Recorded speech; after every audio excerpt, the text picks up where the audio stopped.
بسم اللہ الرحمن الرحیم۔ ناظرین کرام السلام علیکم۔ پروگرام فقہی مسائل لے کر آپ کا میزبان عطا تراب آپ کی خدمت میں حاضر ہے۔ ناظرین، احکام الہی کے حصول کے لیے ہم قرآن و سنت کی طرف رجوع کرنے کے پابند ہیں، لیکن قرآن مجید میں احکام الہی کا تذکرہ اختصار کے ساتھ ملتا ہے، اور اس کی تفصیل ہمیں فعل معصوم، قول معصوم اور تائید معصوم سے ملتی ہے۔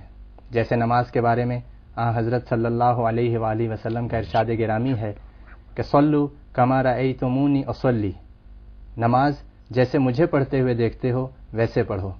آئیے نماز کے بارے میں اپنی گفتگو کا آغاز کرتے ہیں۔ اپنے معزز مہمان جناب حجت الاسلام والمسلمین شیخ محمد شفا نجفی صاحب کو خوش آمدید کہتے ہوئے ان سے گفتگو کا آغاز کرتے ہیں۔ قبلہ السلام علیکم۔ وعلیکم السلام۔ شرائط نماز کے بارے میں ہماری گفتگو جاری ہے۔ لباس کے بارے میں ہم بات کر رہے تھے، تو لباس کے بارے میں ایک سوال ہمارے ذہن میں یہ اٹھ رہا ہے کہ ایک لباس جو سونے کا بنا ہوا ہو یا سونے کی ملاوٹ اس لباس میں ہو، تو اس لباس کے بارے میں کیا حکم ہے؟ کیا اس کے ساتھ نماز پڑھی جا سکتی ہے؟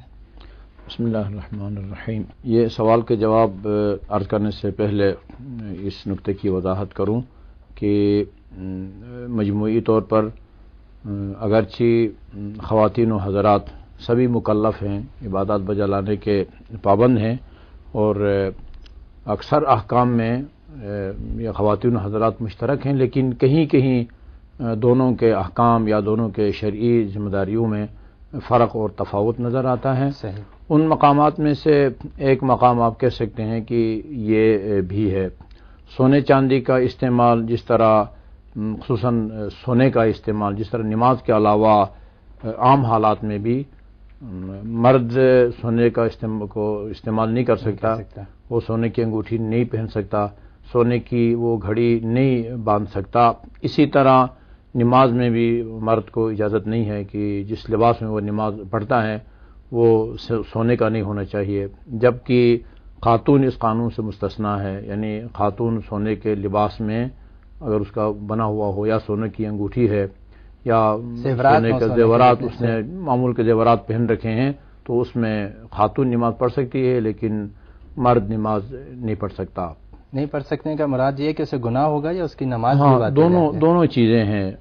بلکہ میں وضاحت کر دوں اور اپنے ناظرین سے بھی درخواست کروں گا کہ وہ ہمارے ساتھ ساتھ چلیں اور بعض خالص جو فقہی نوعیت کے اصطلاحات ہیں ان سے بھی مانوس ہوتے رہیں کہ احکام جو ہیں ہمارے پاس دو قسم کے ہوتے ہیں۔ بعض احکام جن کو ہم واجب اور حرام اور مستحب اور مکروہ کہتے ہیں، یہ احکام تکلیفیہ کہلاتے ہیں۔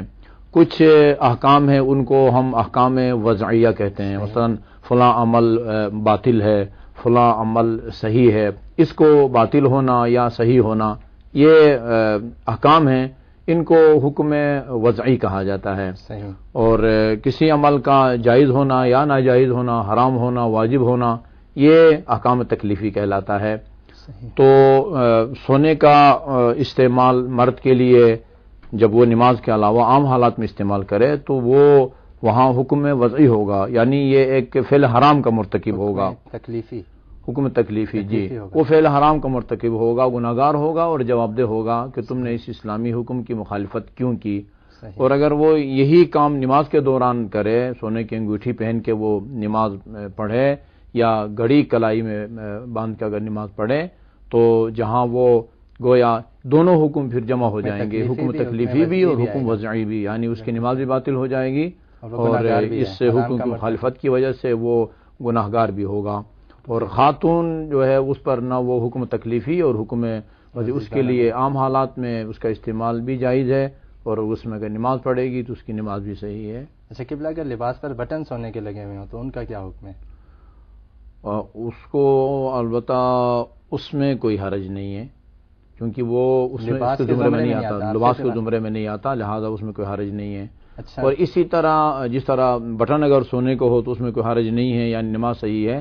اسی طرح سونے کی انگوٹھی ہے لیکن اس کو وہ نہ پہنے نماز گزار، اس کی جیب میں ہو، یا گھڑی ہے لیکن اس نے اس کو جیب میں رکھا ہو، یعنی اس کو پہنا یا باندھا ہوا نہیں ہے، ہاں پہنا ہوا نہیں، انگوٹھی کوئی نہیں کہتا کہ اس نے سونے کی انگوٹھی پہنی ہے، گھڑی پہن رکھی ہے، وہ جیب میں اگر وہ اس نے ڈال رکھی ہے تو اس سے نماز باطل نہیں ہوگی۔ اچھا قبلہ، اگر لباس ریشم کا بنا ہوا تو صورت میں نماز صحیح ہے یا غلط ہے، باطل ہے؟ جی نماز کا اس میں اب ریشم کے لباس میں نماز پڑھنے کا بھی وہی حکم ہے جو سونے کے لباس میں نماز پڑھنے کا حکم ہے، یعنی مرد اگر خالص اب ریشم کے لباس میں نماز پڑھے تو اس کی نماز باطل ہوگی۔ صحیح۔ اور نماز کے علاوہ بھی خالص اب ریشم کا لباس پہننا مرد کے لیے جائز نہیں ہے، حرام ہے، وہ گناہگار ہے۔